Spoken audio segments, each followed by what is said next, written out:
I mean, having her on the episode would definitely add something cool because she knows a lot about it.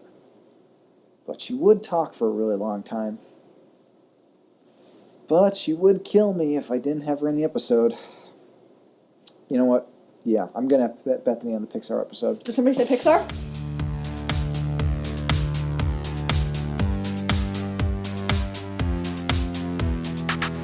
Hello and welcome to another episode of On Screen. I'm your host Dylan Wright, and I'm here to take you on a journey through film and television. So this week I've decided to talk about a long-awaited subject, especially in my book.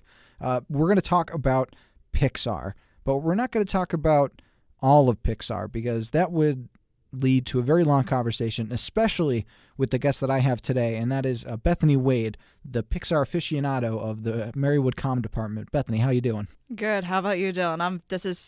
I'm not gonna lie. Ever since you started this podcast, I think every week I've just been waiting for you to say Pixar. Yeah, I've really wanted to cover Pixar, but I couldn't quite think of a unique way to go about it because everybody's talked about Pixar to death. It's a great company, and they come out with such amazing products. But I wanted to come at it from a different perspective, especially a perspective that I think a lot of people overlook, and that is the sequels of the Pixar movies, especially with The Incredibles 2 coming out this summer, finally. What do you think of The Incredibles 2 coming out? See, I'm not surprised by it at all. Like, out of all the, older Pixar movies, at least, the early 2000s ones, that's the one that most obviously was going to get a sequel. I mean, literally, the movie ends with the entire family putting on their masks, ready to defeat the Underminer. Underminer. Which literally is where the entire team is saying the movie picks up from. So, That's no surprise at all that we're finally getting that sequel. I'm just surprised it took as long as it did. We've had 3 Cars movies between The Incredibles and The Incredibles 2. And Cars is a franchise that I think has been long since thought of as Pixar's weakest material. Oh, by far. But I think the main issue we see there is it's hard to remember a time before Disney and Pixar were basically the same company. But we have to remember that there was a point where Disney technically was not the main owner of Pixar. Yeah. They were just the distributor. And then back 2006, 2007 is when Disney officially bought the company. Yeah. So that's kind of when they unfortunately joined the Disney train of sequels, in the best way to put it. Yeah, and some of these sequels are good. Some of them are not. But let's get right into the first sequel, Toy Story 2. Probably, I think, the best sequel in the list. Arguably, one of them. I was about to say, number 2. Because clearly there's an obvious one that's number 1. But Yeah. I will give Toy Story 2 number 2. Yeah, especially since it took the characters that you grew to love in this first movie that was basically a Hail Mary pass from the Pixar team and brought them to new territories and added some really deep and heartfelt things to it. I really think that the storyline of Jessie is really, really touching, and I cry every time I hear When She Loved Me. Oh, yeah, but I think that's exactly what this movie needed. It needed that emotional pull because, I mean, the first one obviously did have some, kind of high-strung emotions with the battle between Woody and Buzz, but, this is the one where you're really starting to see, what these toys, actually, feel. It's obviously, as it's been jokingly said before, Pixar's the king of giving inanimate objects feelings. Yeah. But this one is really where we see that. I think that it's a movie about family. A lot of the Pixar movies have that family aspect, but I think this one really cements it in for them because right before that they had A Bug's Life, which started to go towards that family, family is what you make it aspect. But I think Toy Story 2 really took that and made it permanent part of Pixar. Yeah, the biggest, motif in that movie is Andy's name on their feet. Yeah. Because that's how you know you're part of this clan. You're part of the Andy family. And that's something that Woody holds on to very closely. He gets ridiculed by Jesse and Prospector Pete for those because obviously, he got lost. But then you have it happen so everyone, basically besides Prospector Pete, all get to join this clan. Yeah. Played by Kelsey Grammer in a great performance. I love just the new characters in this, especially the dynamic between Buzz and Zurg. I think that's a great twist on such a classic sci-fi trope at this time.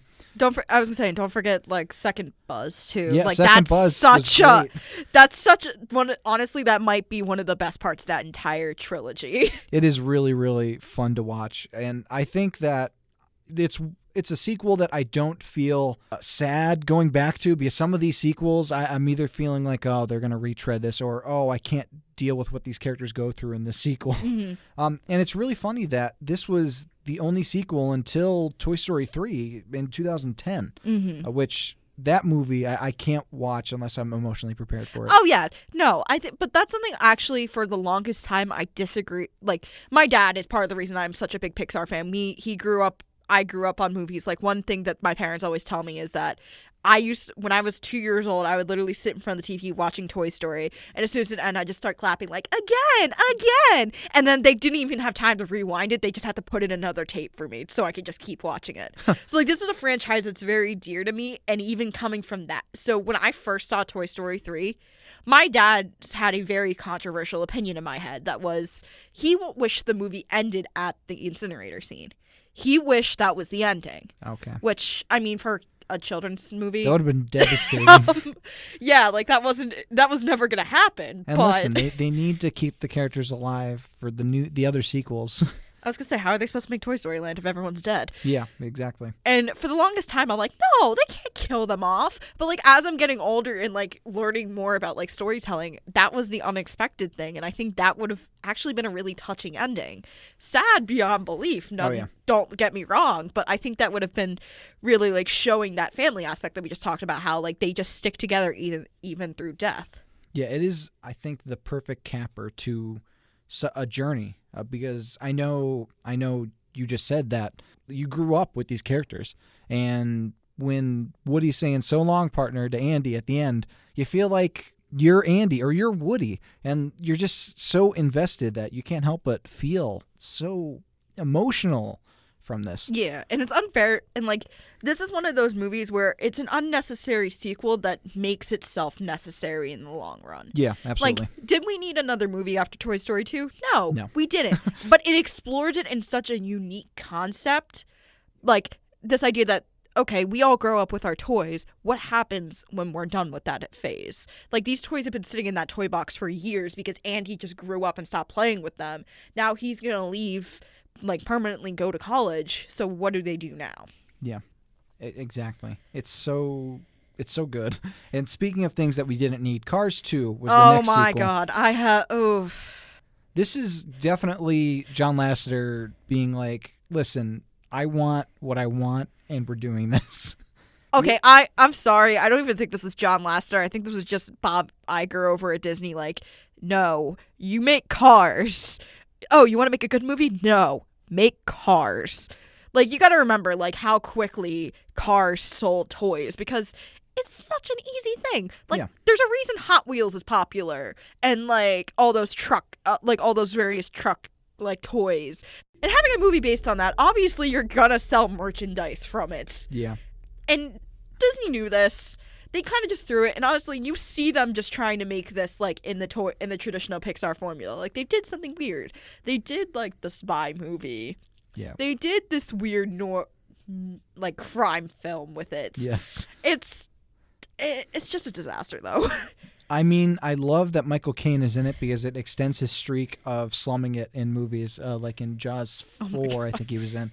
But it's like, if you thought Sir Patrick Stewart as the poop emoji was bad, we're not going to talk about the emoji movie. Let's just remember that Michael Caine did it first in this movie. Yeah, and I think a lot of these movies make the mistake of being like, you know, that fun side character that is really funny for like a few moments, but you get irritated with if you see them on screen for too long? Let's give them their own movie. Speaking of which, Finding Dory. Finding Dory, I think structurally it's better than Finding Nemo in terms of everybody that they meet through this journey comes back in the end and contributes to the climax. Whereas in Finding Nemo, they're just kind of pit stops on the road to get Nemo. Otherwise, it is kind of a weak movie. Yeah, like, I'm not gonna lie, like, I think it was like the honest trailer for Finding Dory that's like, even the B material makes me cry. Like, oh, like how like all her parents still lay out the shells, hoping she'll come back to find them. Yeah. Even though she thinks they're dead, and they know how to get you in. Yeah. I still saw that movie 3 times in theaters, even though I would still give it like maybe like 2.5 out of 5 stars. Yeah. And my thing was, I was never really a big fan of Finding Nemo to begin with. Everybody praised it as like Pixar's best movie, and I didn't think that was the case at all. And Finding Dory, I think, reached me at a level that the Finding Nemo didn't, so I give it a little more of a pass than most people. But yeah, it's not the best. And neither is Monsters University, which came out a little before that, the prequel to Monsters Incorporated. The only prequel, well, even unless you want to count Finding Dory as like a prequel sequel, but yeah, the only official prequel. And don't you just love a movie that literally contradicts every single thing said in the original? Yeah, absolutely. Plus it has Nate Fillion. I mean, okay, don't defend Nate Fillion. He doesn't deserve to be in this movie. No, he's better he than doesn't. this. No, I agree. It just feels like, why? I think that's the biggest question I get out of Monsters University. It's like, why? I understand that you're like, let's make the raunchy comedy about being in college except for kids. Yeah. Why? It doesn't work. It falls flat because we're trying so hard to make these jokes, but also deconstruct this relationship that was so strong in the movie before it. And when literally they say, "Oh yeah, we've been friends since 4th grade. Don't wait till college." Like, this entire movie has no reason to exist. It contradicts everything it says every time. There is one scene I really like though. It's when little Mike Wazowski finds the nickel. That's such a cute moment. But I don't like how they make Sully just like this, arrogant jock, because that's not really. I mean, they want to go through like, oh, he grows and changes, but but it doesn't make sense. I understand that, because I mean, you gave Mike the character development in Monsters Inc., so you got to give Sully the character development in this one. Yeah. But I think the biggest issue is you got to like. Now you're also putting Mike's character development out of context, because it's like he's like seems like a decent person. Yeah. He just wants to be he just wants to be a scary, even though like obviously he's not scary. But then you have him go and be like so arrogant and like self-centered in like what's the first one? Yeah. And that just seems so, I understand growing older and getting bitter, but like this still seems so out of character compared to what they're trying to set up in Monsters University. Yeah, I agree. And Monsters, Inc. is one of my favorite movies of all time. I think that the ending of that movie is one of my favorite cinematic moments of all time. I mean, I agree with that, but I'm also not a fan of that movie to begin with either. Oh, like, wow. I've never been a big Monsters Inc. person, and then like just seeing this really didn't help it at all. So Monsters Inc. to you is like Finding Nemo to me. Basically, yeah. Okay. But we can both agree that Ratatouille is one of the most underrated Pixar movies. Beyond belief. Or WALL-E, which I accidentally started a war on social media with a couple friends of mine because of. But Of course you did. Well, it's like, not to go completely off topic here, but like just to defend WALL-E for a second, it's preachy, but it's a genuine good love story with very little dialogue, and it's just told through like physical actions, and that's why it matters. Absolutely. Okay, back to the sequels. So let's skip forward to Cars 3.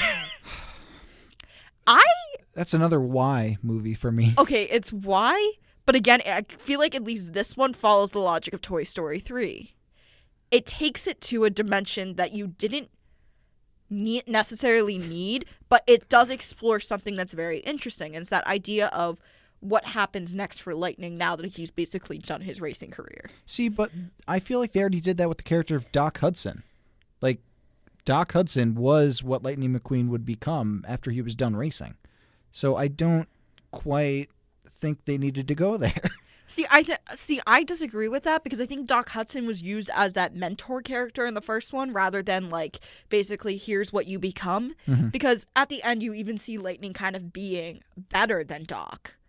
So like I think exploring his own path of like self-destruction and kind of like having to come back on top is a very interesting aspect to investigate. But I think a very important question we need to ask is, did anybody actually care about Lightning McQueen's character development? I mean, like, I like Owen Wilson as much as the next guy, but I think... you don't want, like, listening to car version of Owen Wilson going, wow, every scene? I just feel like it's just like a typical arrogant hothead, and he learned to listen to people and be nice and care. Oh yeah, no. I don't I'm not going to sit here and defend the first Cars movie because I by far do not think it's amazing. I think it's better than a lot of people give it credit for. But at the same time, it's not top 10 material either. No. But I think Cars 3 manages to try and push its limits. It actually, honestly, I would call it the good Cars movie. Because it takes the aspects people actually liked out of the first one and kind of tries to go further in depth with them. So yeah, Lightning has grown past his arrogant self in this one. He's very much now kind of realizing his own, that he has a sell-by date now. And he's trying to figure out how to cope with that while also trying to see if he can actually continue the race. And I think, it's something that I'll be, again, it's not necessary, but I like the fact that they were willing to actually try and explore it rather than just give us another Cars 2, basically. Yeah, I understand that. I think I have to give it, because I'll be honest, I watched it while I was doing other things, so I barely processed it. But I mean, it's definitely better than Cars 2 from what I've seen, because Cars 2 is a train wreck. Well, I mean, Cars 2 is bad for Pixar. Isn't just bad by Pixar standards. It's a bad movie. It's the first time Pixar wasn't nominated for the animated Oscar. It was the first time it was completely rotten on Rotten Tomatoes. Yeah. It had a lot of Pixar's negative firsts. So and well deserved. Yeah, so it's not hard to beat that movie. Even The Good Dinosaur did better than Cars 2. Good Dinosaur. That's a movie I still have not seen. Just don't. Anyway, but back to Cars 3. It really does. It's not phoning it in like the last one did. It really is trying to actually build something with this world. And that's admirable. I'll give it points for that. I'll say that is admirable. So Incredibles 2 is coming out in the summer. What can we expect from it, do you think? Well, I think the whole aspect, right now, what they're kind of pitching with us is you got Helen off going on her misadventures of being a superhero, while you got Bob at home taking care of the kids. You got moody Violet as a teenager. You got the scene with Dash trying to do math homework, and they're basically making fun of the Common Core. Yeah. You got them trying to figure out Jack and all his powers that they explored in that one little short with the first one. And I think it's definitely has potential to be good. Is it gonna capture the magic of the original? Oh God, no. I'm expecting this to be maybe 80% of what the first movie. I'm really excited for it because one, like you said, The Incredibles is such a sequel-worthy premise. If any movie was going to have a sequel, it's the superhero movie. And I'm also really excited about the new cast members. You got Bob Odenkirk coming in, and Jonathan Banks, both from Breaking Bad and Better Call Saul, two of my favorite shows of all time. And I think that they're going to add this new kind of depth to it. And I really like the role reversal type deal with Helen and Bob. Yeah, like I said, it's going to go one of two ways. It's going to be this weird, family, dramedy thing with the superhero twist, or it's just going to be basically Bob babysits for 2 hours. Which still would be entertaining, I think. I mean, I'm not going to sit here and say that Jack Attack was amazing. Yeah, I'm not going to sit here and pretend I won't walk out of the theater satisfied, but I know I'm going to end up having issues with this movie once I look back at it. Yeah, it's tough, and I think this is with all of the sequels. It's tough to live up to the original. I think the only movies that really take what the original did and just blow it up to such great proportions are the Toy Story sequels. Oh yeah. I wouldn't even argue that for Cars 3. It tries, but it never lives up to what the Toy Story franchise has done. Yeah. And it's unfair to compare, and since that was Pixar's founding movie, it's unfair to really compare the rest of their movies to it at the same time. No, it's because very true. Nothing is ever going to beat those movies. That was the first fully computer-animated movie. That was the first movie Pixar formally released, because they had just only been releasing shorts before that. Yeah. So it's unfair to truly compare those, because, they all still have 100% on Rotten Tomatoes. Yeah. No other Pixar movie has 100% on Rotten Tomatoes. Not even Coco, Inside Out, or WALL-E. And those are all amazing movies. Or Up, yeah. Those are all, basically the next best Yeah. like critically acclaimed movies. I like to say that the Toy Story movies set the precedent. The first Toy Story set the precedent of a good Pixar movie. The second one set the precedent of the great sequel. And the third one set the precedent of wrapping it all up in this amazing trilogy and creating this contained story that people can go to and really care about the characters with. Mm-hmm. So if you had to... I'm not going to say if you had to get rid of one of them because we know it would be Cars 2. But if you had to pick one Pixar movie that you think deserves a sequel that hasn't got one already, what do you think it should be? See, that's a difficult one for me because it's unfair to completely like call out this movie since it is very new. But I honestly would go with Coco.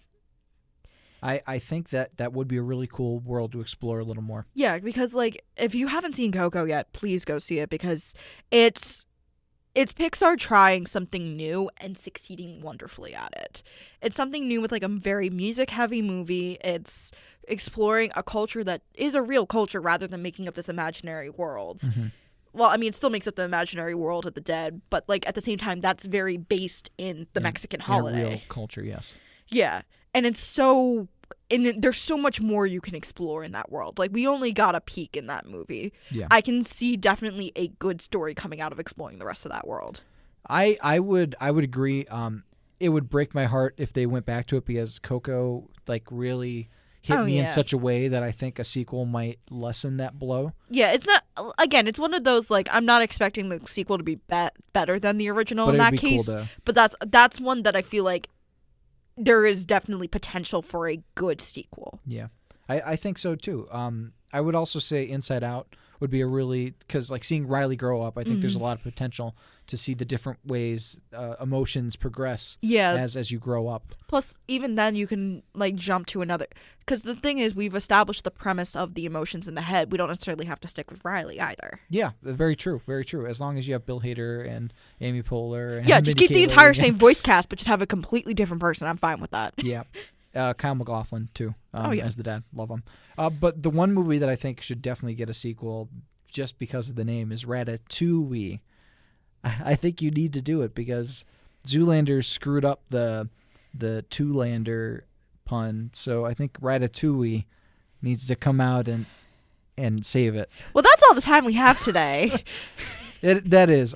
Thank you, Bethany, for coming to talk Pixar. I know that it's not difficult to get you to talk about it. I mean, I'm the one that's applied for the Pixar internship twice now, sadly getting rejected. Hint everybody that works at Pixar. Whoever the HR person at Pixar is, I know Render Man. I taught myself computer animation. Call me up. Andrew Stanton, hit her up. Brad Bird, I know you're back to directing at Leon Pixar. Crick, come on. I just praised Coco for 5 minutes. Come on.